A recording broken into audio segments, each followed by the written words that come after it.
Hello humans, peoples, and others, and welcome back to another video. Today we are talking about, well, it's going to be a lore video, so we're talking about the elven culture in my world, or elven cultures, because there are tons of different subraces of elves, and we will be talking about them all.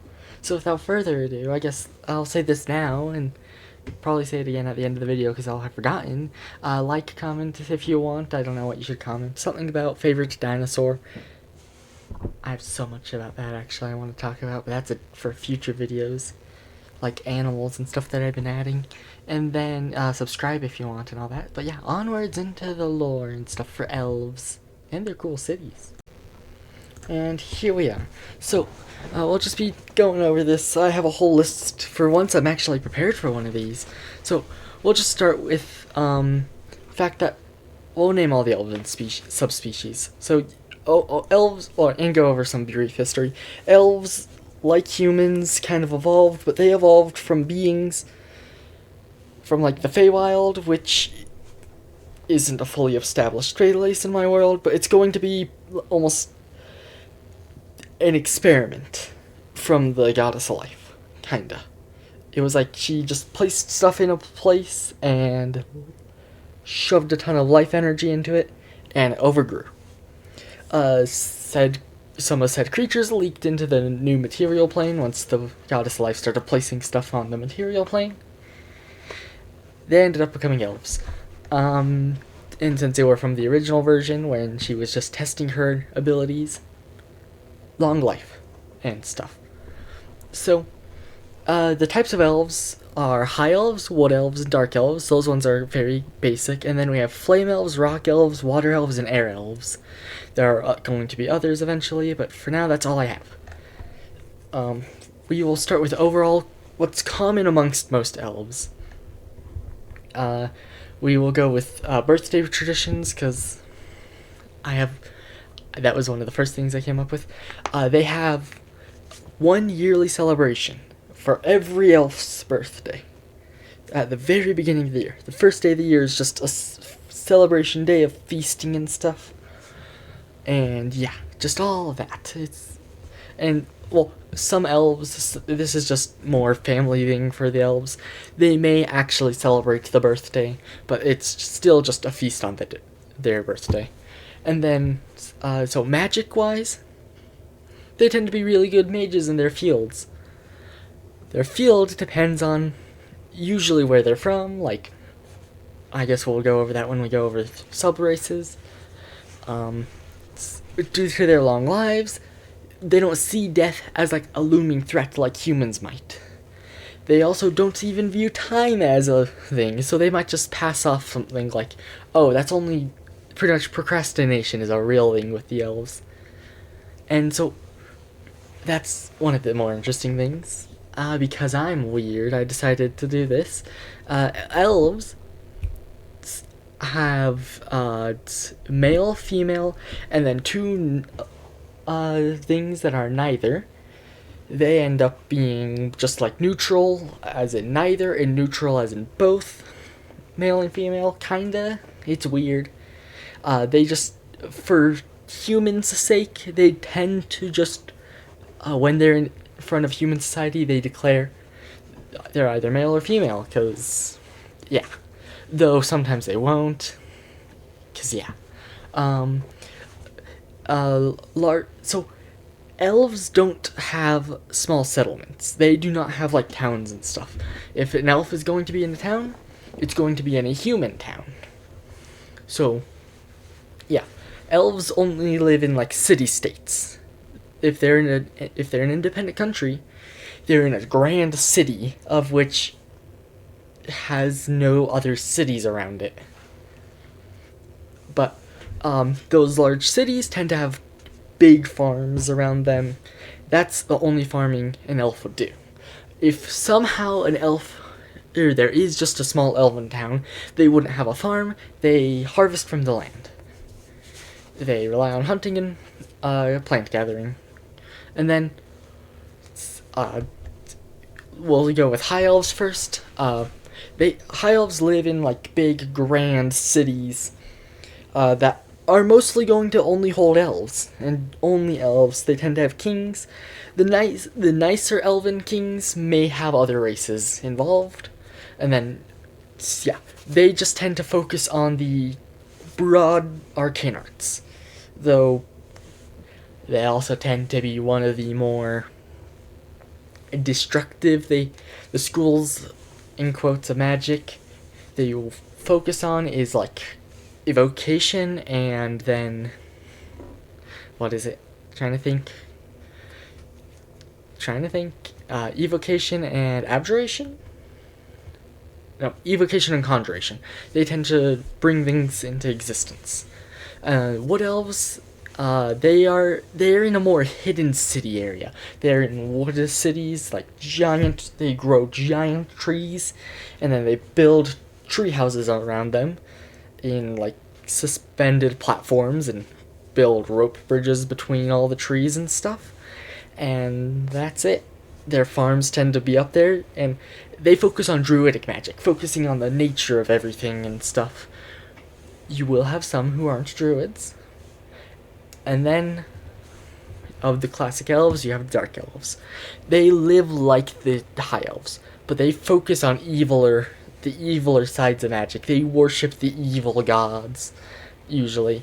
And while their cities might kind of focus on the arcane arts like high elves, they mostly focus on dirty warfare. They tend to have assassins, and they have knights and stuff, but they tend to be eviler, and like their knights may carry pocket sand or something, or trick their opponents mid-fight, because they can. And then the elemental elves I actually have actual stuff for, more so than the other ones. We'll start with flame elves, because I have the whole list on this doc. So flame elves, they live on mountains and around hot springs, or most commonly in volcanoes. They live in giant cities, usually carved into the mountainside of the volcano, and on giant platforms made over like the big actual like lava source in the center, where they tend to have a giant forge, because they're fire resistant. They just learned that they can manipulate metals and stuff easily. They also do not cook their food, because they've evolved, and now food cooks in their mouth. So when they eat something, they eat it raw.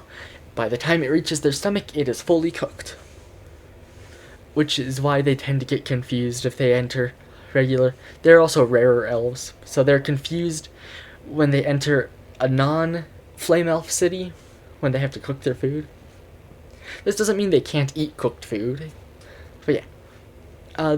They also, around these volcanoes, they happen to stumble upon these weird sheep-like creatures whose wool is really adaptable. In colder areas, it becomes warmer. It's almost like it has an inner fire. It's magic. Well, kinda. It's like the mana from the sheep is specifically attuned to infuse into the wool, so it just heats up in cold areas and in really hot areas. Not like just hanging around the sides of a volcano, but like actually being in the volcano. It cools. It cools the wool. Pretty much, yeah. And then, again, the elves are really good blacksmiths and stuff. We will then move to rock elves. They actually work with dwarves. These are the only elves that dwarves like actually like. They might befriend other elves, but this is like if a dwarf met a rock elf, even if they didn't know these rock elves before, they'd probably be friends, because they live in giant underground cities.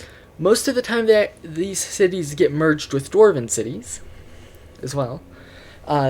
They learned how to mine efficiently with magic. Their whole magic system turned to mining. Like, they learned how to get mana between rocks and stuff to break it apart.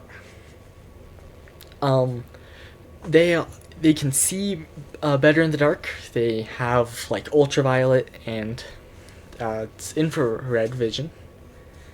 They have denser bones, which, while great, they might be able.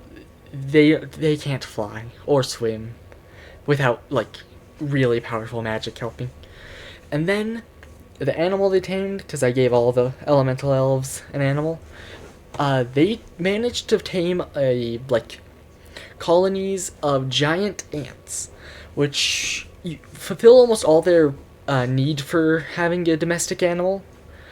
Other than like livestock, they tend to eat whatever animal they can find in their region. But so they have like some of these ants turned to mounts, some of them are like guard dogs, some are just pets, and then most importantly, pack beasts to carry their stuff. Then you have water elves. These ones are interesting. They live in amphibious cities on the coastlines. Half of the city tends to just be completely submerged. And they work with stuff like sirens and my world's version of the Swalhagen in D&D, the Swaggish. They just big fish guys, I guess. Not to be confused with just fishmen. They have the ability to breathe underwater, hopefully, and obviously, and their magics tend to be focused on attuning to the melody of the sea, or the marine melody, which is the blessing of the goddess of the ocean, which takes the form of almost like the weave in D&D's world, but for specifically the ocean. Any ocean creature can tap into it and communicate with other ocean creatures using it. They can also use it to control the water, like in something similar to water bending. But then they have their own mana and stuff, and who knows how that goes. And then, for like transportation of objects, they specifically bred an amphibious shark-like creature, and that just acts as their pack beasts. They tend to you'll see some human cities with these same pack beasts if they're on coastal areas, because they buy them from the water elves. And then finally, last elves, and probably leading to the end of the video, air elves. Their main rivals are the sky giants, who also live in similar cities. They are giant floating cities, nearly invisible from the ground, unless they land, because they can descend close enough to let them return back to their city after they go down. When they go down, they are collecting resources, usually. Usually food or more livestock if they accidentally killed them all. Or if they ran out of mana and power, so they need to find a magic-dense area and harvest the mana. That is also one of their main focuses, is going to be like transmutation magic and just making things float. The ability to just